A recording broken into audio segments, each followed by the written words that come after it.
Hello, I'm Sharon Ross with the Capital City Arts Initiative. We're here at the Bristlecone Gallery at Western Nevada College to give you a preview and a tour of Eunkang Koh's exhibition, Desire. And we're going to show you the prints and the installation pieces. Eunkang, welcome. Hello, thank you Sharon for the introduction. Hi, I'm Eunkang Koh. I live and work in Reno, Nevada, and thank you for this wonderful opportunity to show my work and talk about my recent artwork and exhibitions. Eunkang, you're an associate professor at UNR's art department, so talk about what you do at UNR and your background. Okay, so I came here actually a while ago to Reno to build a printmaking program in the art department. Now art history and design at UNR. That was about 17 years ago. I built a printmaking program from the ground. Now it's like running and have BA student, BFA and MFA student. I also teach MFA and BFA program. It's an interdisciplinary program where you don't just do printmaking, you do all like printmaking, photography, sculpture, all, and that's our philosophy. So that's where I teach and that's what I do at the University of Nevada, Reno. Eunkang, let's talk about your prints to begin with. I remember seeing a number of years ago on social media, you were posting pictures, you were drawing your lunch and your breakfast and making these wonderful drawings of your food. So there seems to be a through line to your current prints. So talk about your images. So my work mostly has been focused on the human and the society we're living in. And when I started this combination of human animal figures, which I was inspired by Korean culture, where I am originally from, South Korea, like Buddhism, where people reincarnate with animals, animal reincarnate as human, with some of the Korean myths, like looking at old traditional Korean painting, like tigers and bunnies, they get together and watching people smoking cigar. So there's humanized animals and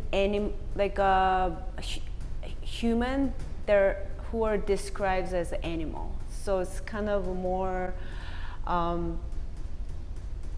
coexisting, intertwined than what we see in this world. And whenever I see human, I sometimes see like bring up their animal aspect of it. And recently I'm more of like looking at animals and bring their kind of human side of it. Of course it's my perspective as a human, so I don't know what they really think of what I'm doing, but that's kind of where those images are from. So I did that for a long time, and like I said, like I'm really interested in like what's happening in the world, like society we're living. And some of the earlier work that I don't show was when I first got my iPhone. Before I didn't do text because it's too complicated, so only response you will get was yes or no. But since iPhone, I started texting, and that influenced me with like emojis and whole new culture. So there's a body of work about that. And then not long ago, actually, if you think of it, there's a social media came out, like a Facebook came out, and then some other like social media I don't do, but then Instagram came out, and then people start posting what they do, like pretty much every day, every minute, some people. And then that kind of idea of like posting food became really interesting to me. And plus, I finished just a big show, and if you're an artist, you might understand what I mean. I was kind of sick of looking at my work. So I was thinking, I'm gonna make artwork that has nothing to do with me, so a little bit break from my main work. So simply, like, I didn't think there would be a series. There was just a little like sketches that wasn't like part of my art. I didn't think that time. So I was like, for 100 days, I'm just gonna draw what I eat every day. And I didn't realize 100 days are a lot of days. It was like more than 3 months. And then first I just doodled like garlic, like almond milk that I drank that day. But then like when you see the end of it, it's just artwork. Because like, oh my God, I have to go home. Like I have to draw what I did. So that whole series, and after that for a while, I kind of was responding more of this like kind of idea of social media posting. But instead of just taking picture, I drew them, and they became painting. And then I became really interested in like, why are we posting food and brag about it? So I read, now there are more resources. When that first came out, there were not really many writings. So mostly I got resources from like magazines or newspaper. And there's one article from Atlantic said food itself right now is the newest celebrity. Food is celebrity, so with the food there's a chef, food show, cooking show, but it's not necessarily like human. It's like a food itself is the main thing. And I thought that was very interesting, the social kind of phenomenon that I didn't see. Actually, like when I did research more, it kind of goes to 80s, kind of this culture of like a food magazine and newspaper, like New York Times started featuring like recipes on newspaper 80s. So it has a history. But not until we have a social media, people just like start posting all the things. And then it's not just like food that really shows like, it's not just like you ate hamburger, like where did you go? Like who did you go with? Did you eat that in like fancy restaurant with some like people that other people want to hang? So it's like, it's not just the food, it also shows like class sometimes, like what you can do with the food. So I thought that was really interesting, so I did that for a while.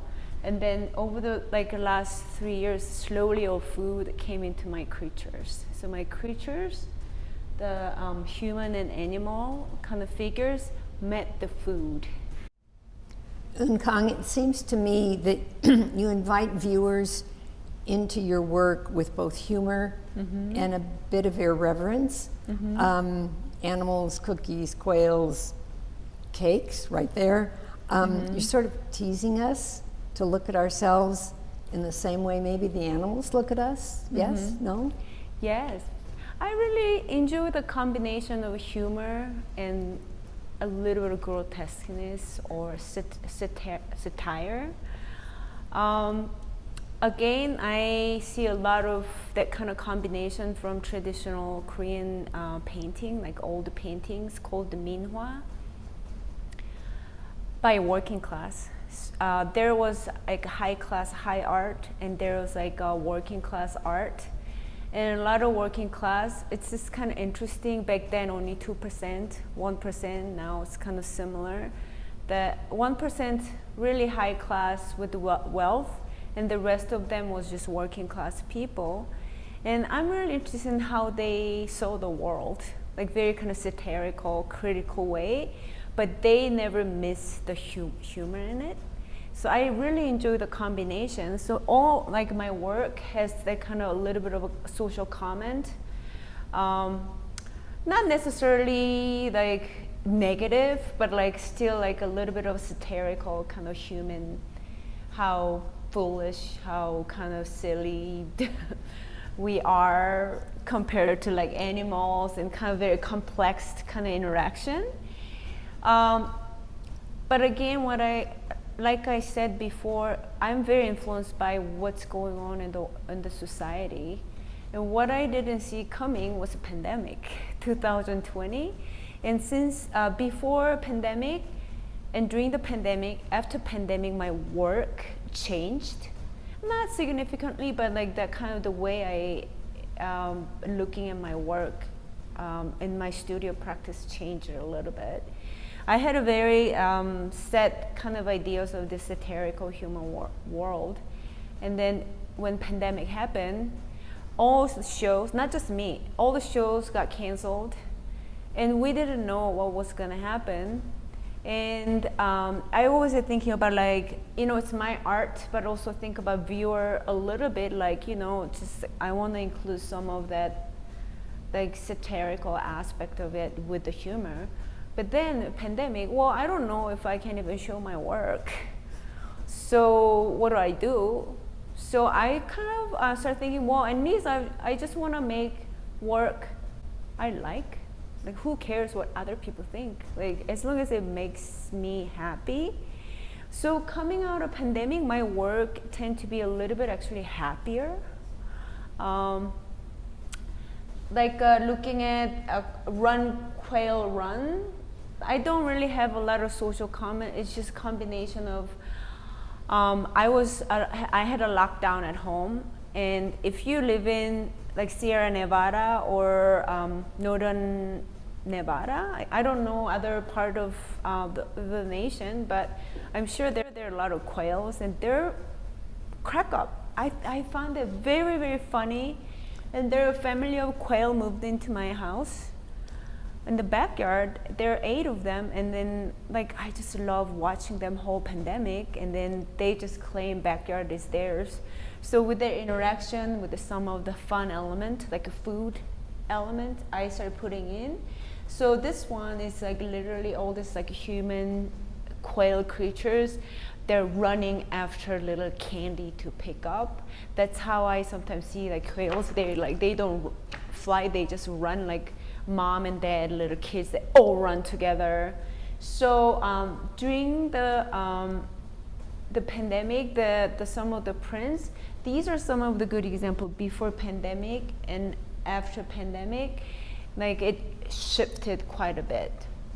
And then after pandemic, which I didn't include in this show, I think it's gonna come out a little bit different too, because my interaction with other people in the society also changed.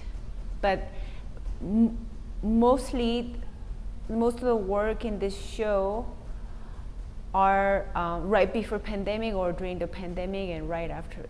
Tell us about the separate and the many printmaking processes that you use. Okay, all this exhibition, in this exhibition, with the 2D print, I used technique called intaglio. Intaglio is kind of broad term for etching, aquatint, anything related to the technique that, you know, like compared to some of the carving, when you carve, that becomes white, and everything else you didn't carve become black. Like some of the relief I'll show you with the different body of work in this show. This one, actually, wherever you carve is going to be black. So it's like a pen drawing, except it's not pen drawing, it's called intaglio. I use technique called etching, which create all these lines. Aquatint, which create all the tonality. So you can see some of the blue, red, and yellow, and green. They have some kind of, it's not a line, it's like more of like tonality with a different color.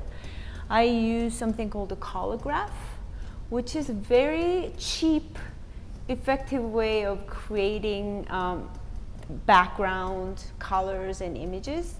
And then I use something called the shinkole. So some of them has only etching and aquatint. Some of them has aquatint, etching, and shinkole.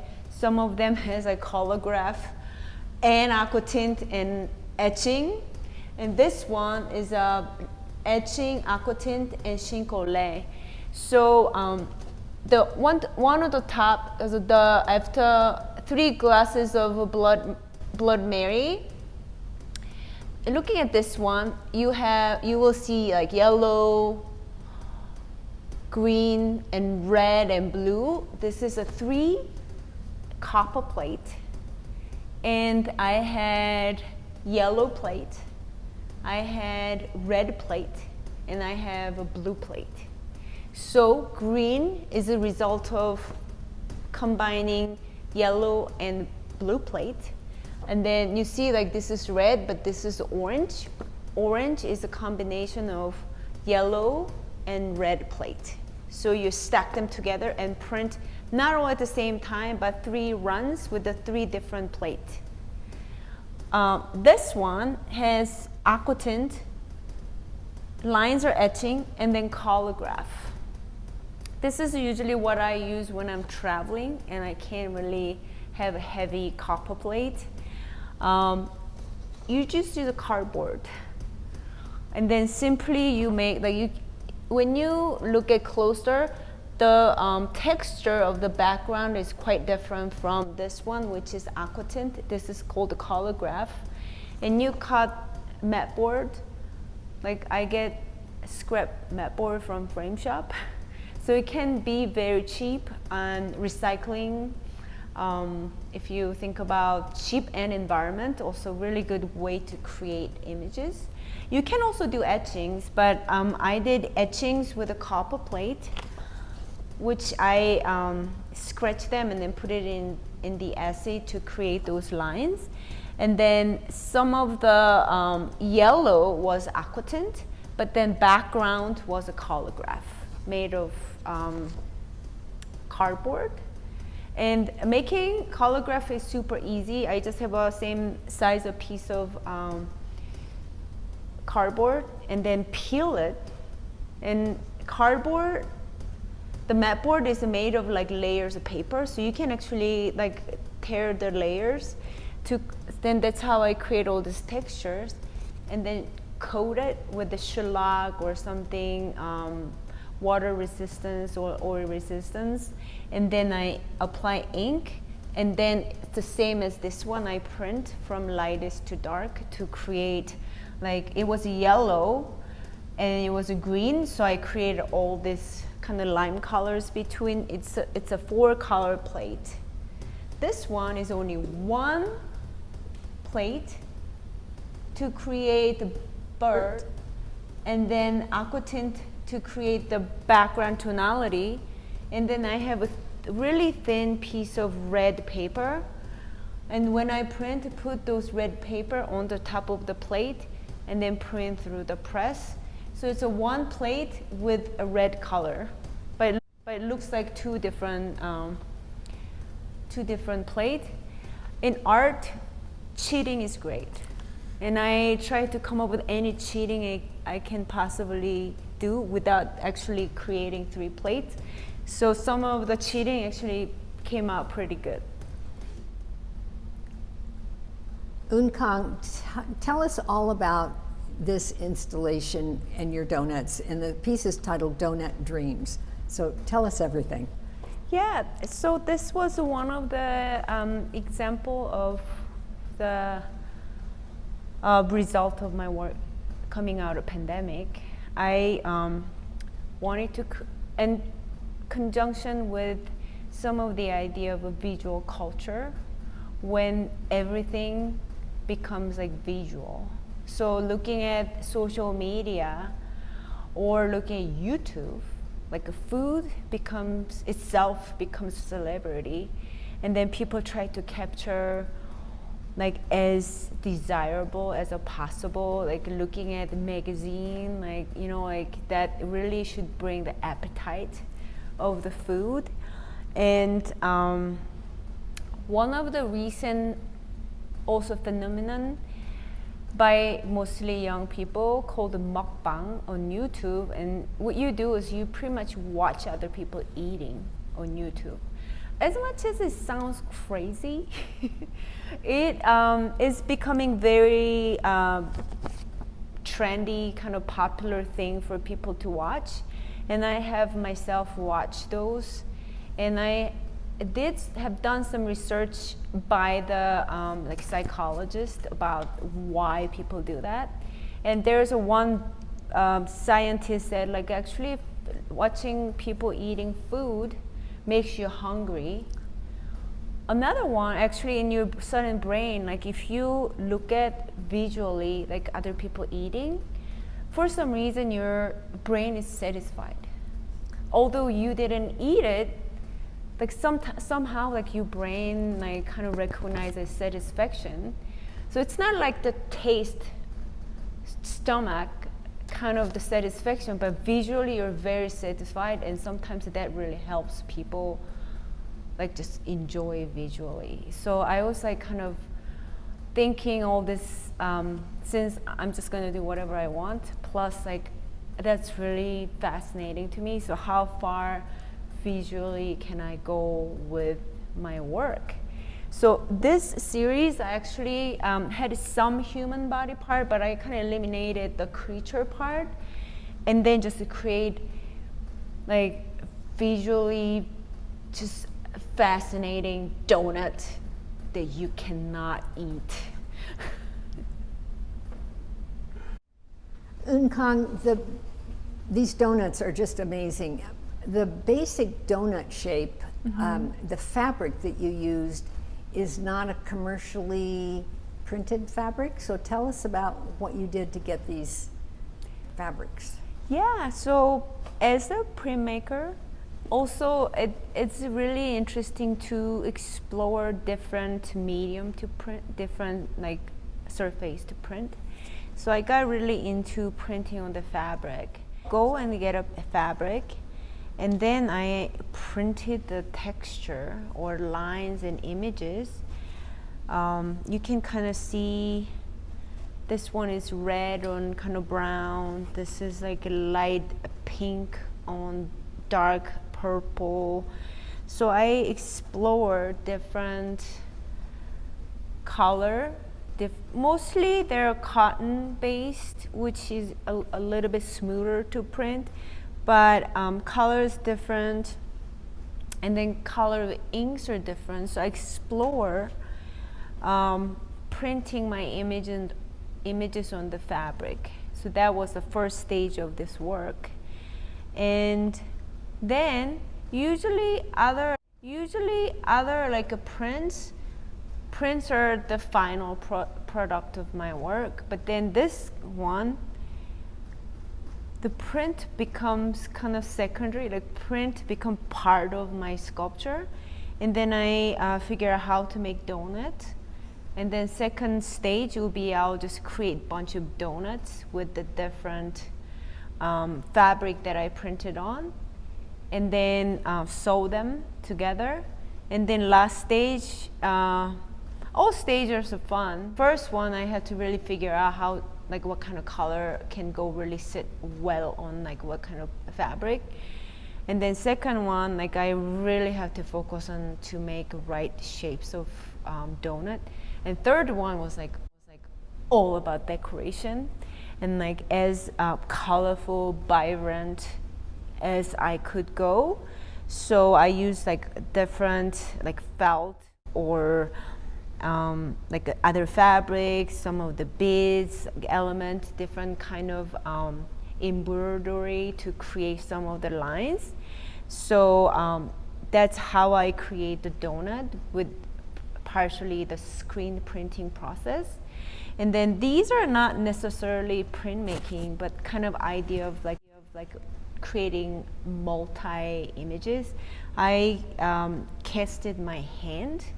So almost like I really wanted to capture the idea of like you wanna touch it, you wanna capture it, but none of the hands actually are close enough to grab the donut. So I was like really capture that desire that we would feel when we see something like donut, for example.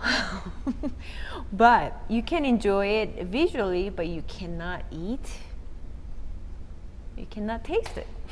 So I have to tell you that right after we put the show in, one of the staff members here from the college, we went together and said, come see. And she walked in and just her face lit up and she said, we walked in and she saw the donuts first. She said, oh, this makes me so happy. But that was pretty much it. Like during the pandemic, you know, some artists, they respond directly to the pandemic and other social issues. The way I responded, like I'm coming out this like somewhat very positive and very optimistic. I don't know what I believed in, but I just did. I thought that like if I come out great, I'll be like, I don't know, like I was like all about happiness.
I have some of the elements rather than donut has like hand. I mentioned a little of a hand that I casted, as well as my hand to touch. Like whenever I think about something food, I wanted to cast tongue, and quickly realize it's kind of dangerous to put the cast in your mouth. So after all the research experiment, actually I created a tongue, but not like it really doesn't look like a real tongue if you like texture, the size and everything, all human size and human texture, but it's not my real tongue. I found rubbery tongue on Amazon. Looks just like a human, except it's not real human tongue cut, and I casted them. And I really try to make it look visually like pleasant. Like I want people to come and look like, oh, like visually like satisfied. So whenever you think about baking, people put like a parchment paper on the tray. So I had a parchment paper underneath the donut, and actually I had a little bit of a relief print, so people barely can see, but it's there too. That wasn't necessarily statement, but like more of the visual decision I made as an artist. Eunkang, this piece, this amazing piece, is titled Watching. So tell us everything. So all the things I have mentioned in this show, I'm influenced by, inspired by the society I'm living in. And then last, at least 4 or 5 years of this new idea of a social media and how people looking at social media and YouTube video. So a lot of visual culture, really, it always has been somehow visual culture, but I feel like recently the visual culture flooding everywhere, and everybody look at it whether they like it or not. Even people who criticize, they constantly watch it. So it was kind of general statement of this whole thing, like watching, like I'm trying to capture the visual pleasure. Some of the animals, kind of this happiness and pleasure, everything I create is like visual and people are watching. And also this one wasn't watching at the beginning. I wanted to create some of creatures, and then I printed several eyes. Maybe they could go part of it, but then I end up eliminating whole these bodies except for eyes, because I felt that was stronger kind of statement to show like people are watching. And I started with like 30 of them, and then I ended up making like 300 of them, because if I had more time, actually I would have made more to show like all this like visual culture, how like a powerful, how popular that visual culture is right now. So tell us about your decisions on the installation. So what that process. Although the donut is also installation, that's pretty much set wherever I go, any gallery, that will be how it looks. This one is really affected by the gallery. And when I first came in, I really enjoy how this part of the wall actually curves. So it's not just like I make work and go and hang up. It's really fun when it comes to installation to work with the space. So I decided to use that kind of curvy wall as well as some of the ceiling aspect. So some of the eyes are hanging, some of eyes are hanging from the ceiling. So either wall or ceiling. And I have installed this piece before, which the space was a really, really high ceiling, whereas this one is not as high. So that was a more kind of executive decision as an artist. With the space, I had plenty of eyes hanging from the ceiling, but also I had plenty of eyes or walls, so that could create somewhat dimensional. So if you come to see the exhibition in person, it depends where you walk in. The eyes will be different. Like some of the eyes you will see, eyes will like look at you like this. Some of the eyes will be kind of side. So that also create dimensional. Some of them are up front, some of them are quite back, and then some of them are hanging on the wall. So here, using the space, utilize the space, and I really wanted to create kind of dimensional aspect of this installation to show that's kind of the complex kind of social, the world that how our visual culture has been evolved right now. Eunkang, what are you working on now, and where will your work go next? I'm just going to show you my last piece. It's a cookie dreams. This is my cookie, my dog cookies, and I've been living in northern Nevada for almost 17 years, and I knew there's beautiful nature, but I actually didn't really experience so much until we adopted Cookie 2 years ago, and she's the one who has to walk at least twice a day. Whether it's hot, rainy, snowing, she has to go and walk. And I started walking Cookie, and I just realized every season, like it snows in spring, some of the plant coming out, and my walking path, some of the flowers, and then some of the animals like coyotes, and I mentioned quails. Since Cookie came to our house, and she just believes she's in charge of backyard, quails kind of have to give up. The family has to give up. And there's squirrels, all these animals, like Cookie is managing, not like a mice. And we had some interaction. We had there's a pack of coyotes almost got Cookie. So we learned we have to be careful. So being surrounded by nature, I didn't know how close that nature was to me and how beautiful that was. So I am making a book, little handmade book of coyotes. And I would like to make a quail and then see where it goes from there. So that's kind of rough idea I'm starting. My previous work, it's a human, or main, and I describe them as like animals. And now the role slowly changes. I have all these animals, and then they're like acting like they're like humanized animals that I'm creating. So we'll see how it goes. Good, good. So Josie Glassberg wrote the exhibition essay. titled Who We Really Are. There are copies of it online on our website, and there are printed copies here in the gallery that you're welcome to come pick up. So you're invited to join us for the exhibition, artist exhibition. We're holding it later than the show actually opened, but it will be Tuesday, September 5th from 5 to 6:30 in Eunkang, and I hope Josie will both be there to talk briefly about the show and their work. So please join us on Tuesday, September 5th. Eunkang, thank you. Thank you so much for coming Sharon. and doing the video. This is great.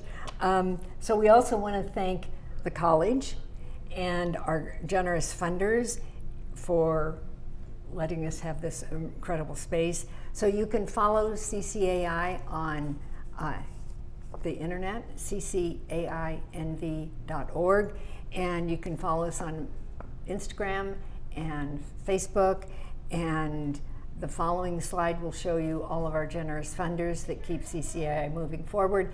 Thank you all. Thank you, Sharon, and thank you, CCAI. Thank you.